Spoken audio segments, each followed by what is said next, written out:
चल आपण आपल्या मैत्रीची आठवण म्हणून एक झाड लावू. अरे वा, का भारी आयडिया आहे. चल, चल.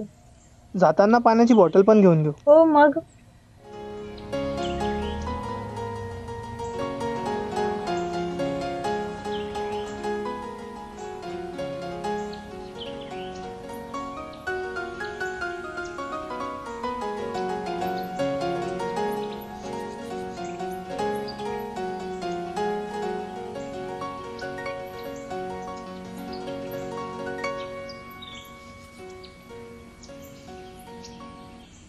आठवण आपल्या मैत्रीची.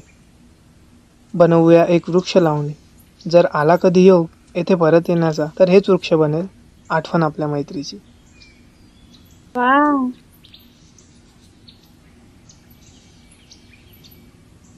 चल आता उद्या सकाळी भेटू. यानंतर आपली भेट होते की नाही होते. ठीक आहे.